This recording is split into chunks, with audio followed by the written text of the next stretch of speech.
On the coldest morning of a historic blizzard, a widowed mother and her young daughter were shoved off the storehouse porch into the sub-zero snow as the town mayor declared non-productive mouths had no place in winter. They didn't beg for mercy, because 4 weeks later, as the town's timber storehouse collapsed in ruins and starvation struck, the very citizens who had turned their backs on them were surviving on warm bread secretly baked inside her underground volcanic greenhouse. Snow had been falling over the settlement of Pumice Hollow for 2 straight days, but the deepest cold arrived with the heavy slam of the timber storehouse doors shutting in front of 31-year-old Clara Vance. Since her husband died in a timber accident the previous spring, Clara had taken on every odd job she could find around the town's communal supplies storehouse. She swept damp sawdust, repaired canvas grain sacks, cleaned storage bins, and counted inventory. Anything that would earn her and her 9-year-old daughter, Nora, a narrow space behind a plank wall to sleep. Everyone in the settlement understood the arrangement was temporary. Even so, forcing a mother and her child out on the very morning an Arctic blizzard was preparing to swallow the Cascade Mountains felt less like a practical decision and more like a sentence of death. Mayor Thaddeus Sterling stood beside a stack of flour sacks on the porch, adjusting his fur-lined gloves, speaking as if he were discussing the price of lumber rather than a human family. Sterling was 52 years old, an arrogant, heavy-set timber baron who controlled the settlement's storehouse and sawmills.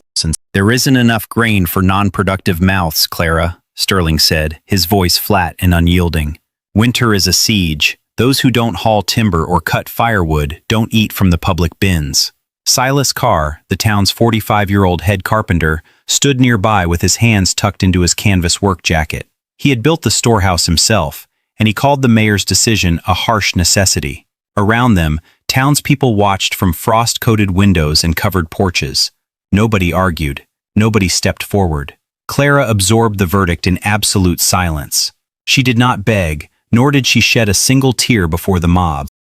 Having worked inside the storehouse for months, Clara knew the building was rotting from the inside out. Back in August, she had warned Sterling that rainwater was creeping through a warped section of the roof, dampening the upper grain bins. Sterling had dismissed her warning as the foolishness of a woman who knew nothing about carpentry. The warning was ignored, but the leak remained, quietly spoiling the flour beneath the eaves. Clara looked at the mayor, her gray eyes steady and cold as river ice. "How many hours before the main blizzard reaches the valley, Sterling?" Her calm composure caught the mayor off guard. For a fleeting moment, he stood speechless, staring at her in uncomfortable surprise. Out in the snow-swept yard, 9-year-old Nora stood beside their old pack mule, Juniper. Nora's small hands were wrapped tightly around a heavy, vintage brass medicinal oil press, the tool her father had used to extract herbal tinctures before his death. She held it more carefully than anything else they owned, her innocent brown eyes fixed on her mother. Beside the child stood Barnaby, their glossy, copper-coated Irish setter.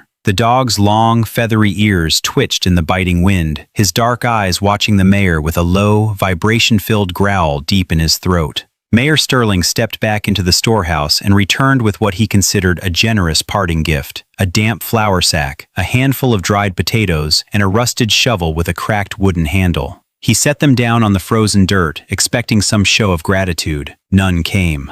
Clara lifted the flour sack onto her shoulder, feeling the heavy, clumping weight inside. Moisture had found its way into the grain weeks ago, just as she had predicted. "Come, Nora," Clara said softly, taking her daughter's hand.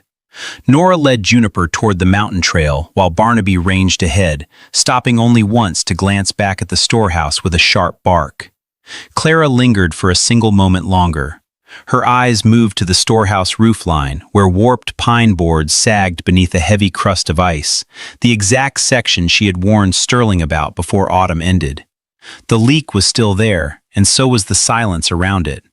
What settled deepest in Clara's heart was not the loss of a warm stove or a plank bed.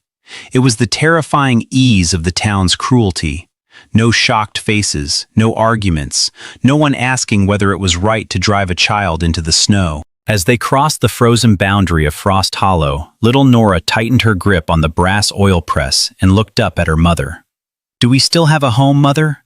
For several seconds, only the howling mountain wind answered. Then Clara adjusted the damp flour sack on her shoulder and looked toward the high, snow-dusted ridges of the Cascades. "Not yet, Nora," Clara answered quietly. but we will. The narrow trail out of Frost Hollow climbed steadily toward the high pass. Juniper pulled through fresh drifts while Barnaby trotted ahead, his copper fur standing out brightly against the white snow. Nora walked close to her mother, her small boots sinking deep into the powder. Clara said little as they hiked. Most of her attention was fixed on a memory from 3 years earlier. One evening, her late husband had spent hours studying an old, yellowed railroad geological survey borrowed from a survey crew. The map itself had been ordinary, but Clara remembered a specific note written in faint pencil in the margin near a place called Pumice Hollow. Geothermal steam vents. Ground remains unfrozen year-round. Possible volcanic thermal activity. At the time, the remark had meant nothing to the railroad engineers, who were only looking for flat railbeds. It had never appeared in a newspaper or been discussed at town meetings. It was simply a line of pencil script on an old sheet of paper. Yet Clara remembered exactly where those words had been written on the map. Ahead of them, the sky darkened another shade of gray as the Arctic front swept over the peaks. Wind drove razor-sharp snow crystals across the trail, erasing their footprints almost as quickly as they made them. Somewhere beyond the ridge, the historic blizzard was gathering its full strength. Instead of searching for a road back to town, Clara Vance turned off the main trail, leading her daughter, her mule, and her dog straight toward the volcanic ridge where everyone believed nothing could survive. The storm caught them before they reached the upper ridge. Gales exceeding 50 miles an hour whipped across the mountain slope, driving whiteout snow that erased the trail ahead and behind. Juniper, the pack mule, slipped twice on hidden ice, snorting in fear, while little Nora stumbled into a snowdrift. As Clara helped her daughter back to her feet, she noticed how pale and cold the girl's fingers had become inside her wet wool gloves. Ahead in the whiteout, Barnaby suddenly left the trail. The red Irish setter bounded toward a dark outcrop of volcanic basalt, his tail wagging frantically, barking in short, eager bursts that cut through the roar of the wind.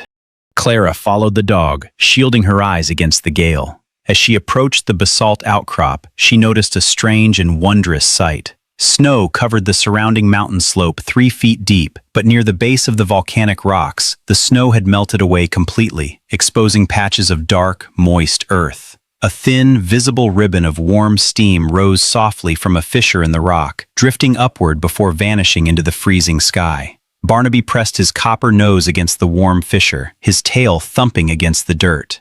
Clara led Nora and the mule through a narrow crack between 2 limestone walls. The moment they stepped through the opening into Pumice Grotto, the howling violence of the blizzard vanished. The air inside was still, dry, and surprisingly mild, holding a steady ambient ground temperature of 48 degrees Fahrenheit. Clara removed her glove and pressed her bare palm into the dark soil. The earth was soft, warm, and crumbly, completely free of ground frost. Further inside, the passage opened into a broad stone alcove recessed deep beneath a massive volcanic overhang. High above, near the rear ceiling, a narrow natural rock fissure allowed a clean shaft of afternoon sunlight to pierce the darkness, illuminating a 10-foot circle of earth on the cave floor. Clara knelt in the dirt, her heart hammering with quiet hope. The pencil note on her late husband's geological map had been true.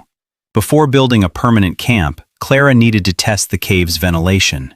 She gathered dry juniper twigs, built a small fire near the alcove entrance, and watched the smoke with Nora. At first, the gray smoke rose straight upward. Then, as it reached the ceiling, the smoke bent gracefully toward the rear of the grotto and was drawn smoothly out through an upper rock fissure. The cave possessed a natural, self-regulating convection draft, pulling fresh air in through the lower entrance and venting smoke safely away. For 48 hours, Clara and Nora worked tirelessly to transform the raw rock cavity into a functional sanctuary. Clara rolled heavy basalt river stones into position to build a sturdy windbreak across the entrance, filling the gaps with dried brush and clay. She constructed an elevated sleeping platform raised 16 inches off the ground using pine poles and slate supports, isolating their bedding from ground dampness. Nearby, she built an elevated hanging rack out of cedar branches to keep their food stores safe from rodents. Then, Clara turned her attention to her greatest engineering project, the geothermal steam oven. Near the rear wall of the alcove, a steady jet of high-pressure volcanic steam emerged from a deep rock fissure.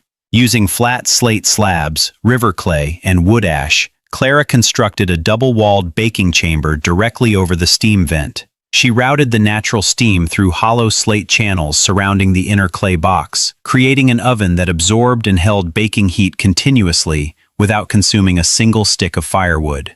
While the new clay oven dried, Clara addressed their spoiled food supply. She opened the damp, clumping flour sack Mayor Sterling had given her. Instead of throwing it away, she spread the damaged flour across a flat canvas sheet near the warmest section of the limestone wall, sifting it carefully through a fine wire mesh to remove the hard moisture lumps.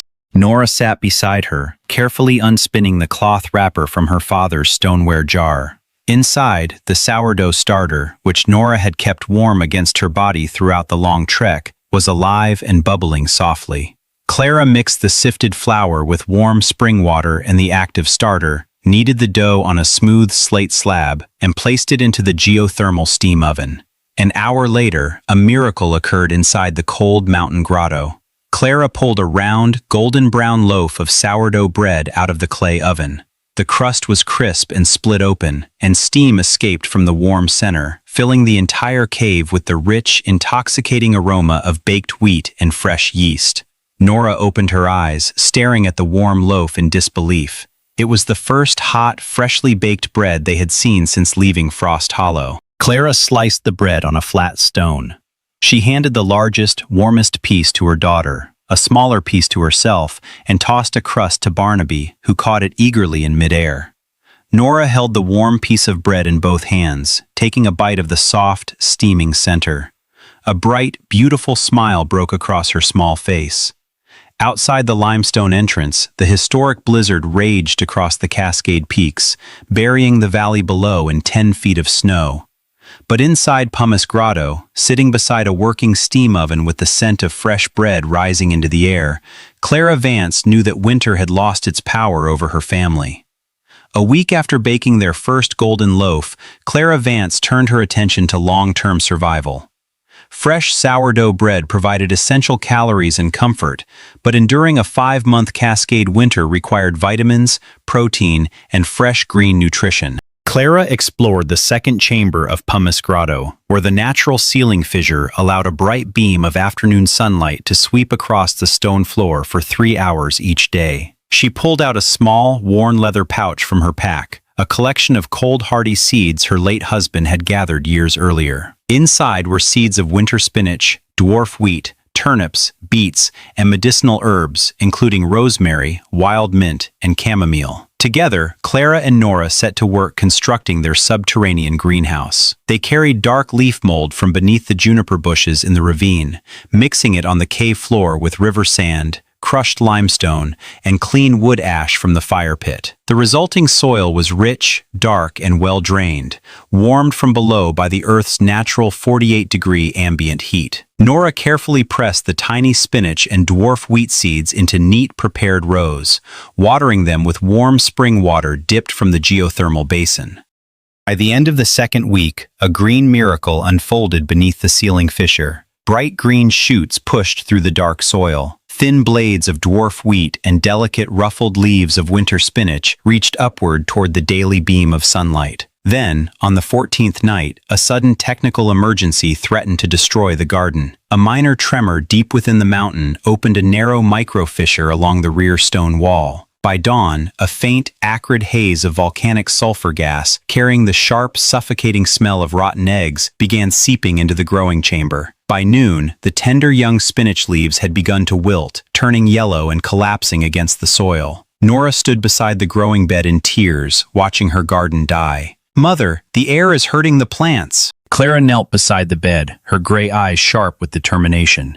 She knew that sulfur gas in high concentrations would not only destroy their crops, but would eventually poison the air they breathed. Drawing on her apothecary training and her knowledge of natural filtration, Clara invented the lanolin-charcoal air filter. She gathered crushed pine charcoal from the stove ash, packing it tightly into the leaking rock cracks. Over the charcoal, she stuffed dense layers of raw, unwashed sheep wool, still heavy with sticky natural lanolin grease, and sealed the outer edges of the rock seams with a thick paste made from pine resin and wood ash. The filtration science performed flawlessly.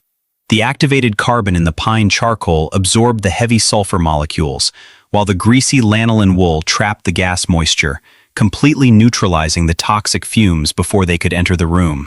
Within 48 hours, the sulfur odor vanished completely. The air inside Pumice Grotto turned clean, fresh, and balanced, maintaining a steady, comfortable 68 degrees Fahrenheit. The winter spinach and dwarf wheat recovered rapidly. New, vibrant green leaves unfolded toward the light, thriving in the warm, carbon-filtered atmosphere. To supplement their diet with fat and protein, Clara turned her attention to the mountain wildlife. Using bits of thin iron wire she had salvaged from the storehouse scrap pile, Clara twisted simple, effective snares. Guided by Barnaby's keen nose, she set the wire traps along the deep snowshoe hair trails beneath the sagebrush just outside the ravine entrance.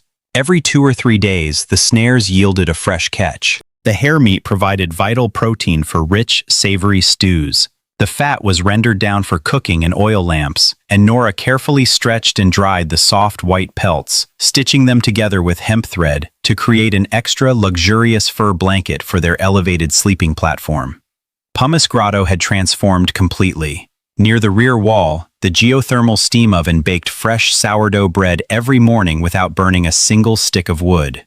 In the sunlit inner chamber, rows of winter spinach, beets, and dwarf wheat grew green and lush in the 48-degree soil. On the hanging racks, dried hare pelts and cured meat hung secure above the ground, while Barnaby slept peacefully on a rug of dry cedar shavings. Sitting at her small wooden table by the light of an oil lamp, Clara opened her late husband's weather ledger and recorded the evening entry. Day 28. Temperature, 68 degrees. Garden thriving. 3 loaves baked. 2 hares taken. Nora is healthy and smiling. She closed the book, looked at her daughter sleeping peacefully beneath the fur blanket, and knew that they were no longer merely hiding from the winter. They had built a thriving, independent kingdom in the heart of the mountain. By the middle of December, the historic winter had locked the Cascade Range in a sub-zero vice that tested every structure in the territory. Down in the valley, the town of Frost Hollow was descending into a quiet, desperate crisis. The historic blizzard had slammed into the basin with 60-mile-an-hour winds, bringing 4 days of continuous heavy snow. On the third night of the storm, the exact disaster Clara Vance had warned Mayor Sterling about 4 months earlier finally occurred.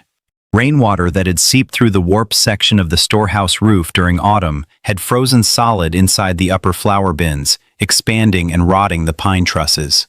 Under the unbearable weight of 6 feet of fresh snow, the main roof beam snapped with a thunderous crash, collapsing the roof directly onto the central storage floor. 80% of the town's grain reserve was ruined by water, mold, and falling debris. To make the crisis worse, the communal timber and brick baking oven in town developed a wide crack in its chimney as the green framing logs contracted in the 30-below cold. Smoke rolled backward into the workspace, making it impossible to bake bread. Children went to sleep hungry, and elderly residents struggled to survive on thin rations of boiled, dried potatoes. While Frost Hollow suffered in frozen ruins, a very different reality existed 4 miles away in the high country. On the afternoon of December 18th, during a brief lull in the blizzard, 60-year-old Elias Finch was riding his horse along the Upper Ridge Trail. Elias was the valley's veteran winter mail rider, a quiet, observant man with weathered skin, silver hair, and a deep knowledge of mountain trails. As his horse crested the ridge near Pumice Hollow, a scent drifted across the freezing air that caused the old mail rider to pull his reins tight in sheer disbelief. It was not the smell of damp pine smoke or frozen snow. It was the rich, intoxicating aroma of freshly baked sourdough bread seasoned with wild rosemary. Elias dismounted, leading his horse down the rocky slope toward the source of the scent. He followed the warm vapor trail straight into the narrow limestone entrance of Pumice Grotto. When Elias stepped through the opening into the main alcove, he froze in his tracks, his jaw dropping in open shock.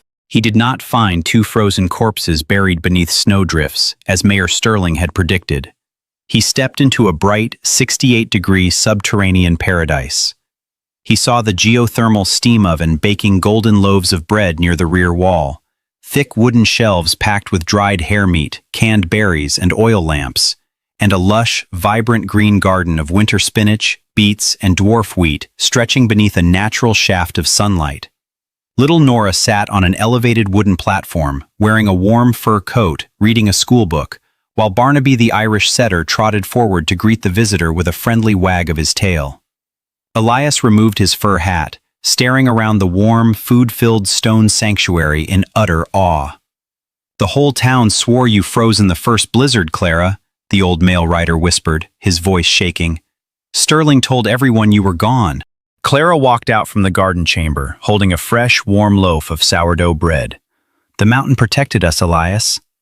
Elias sat by the warm steam oven, drinking a cup of hot wild mint tea as he told Clara about the storehouse roof collapse, the ruined flour, and the starving families down in Frost Hollow.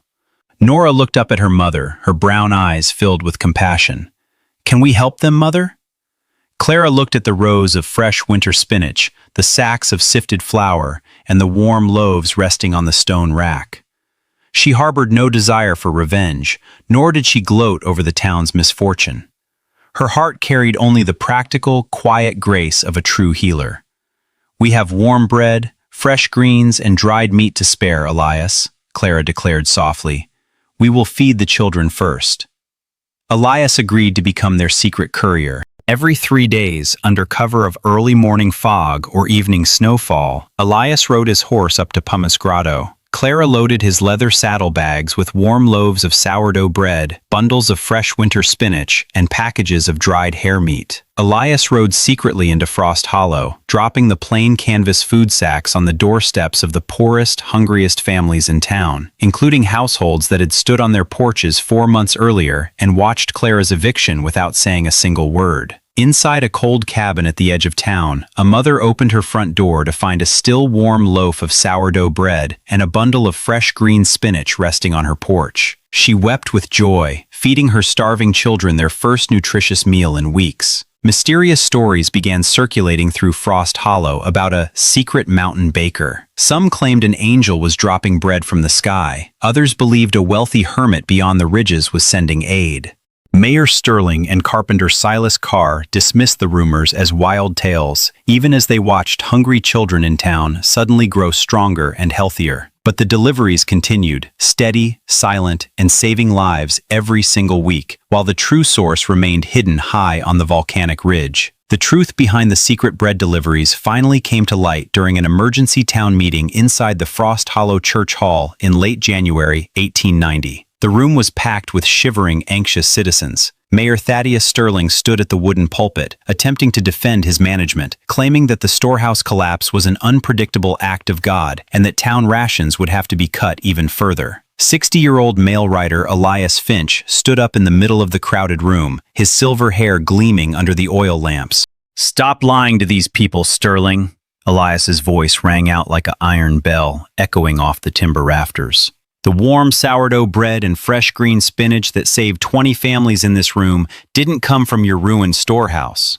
It came from a geothermal steam oven in Pumice Hollow, grown and baked by Clara Vance, the very widow you banished into the blizzard 4 months ago."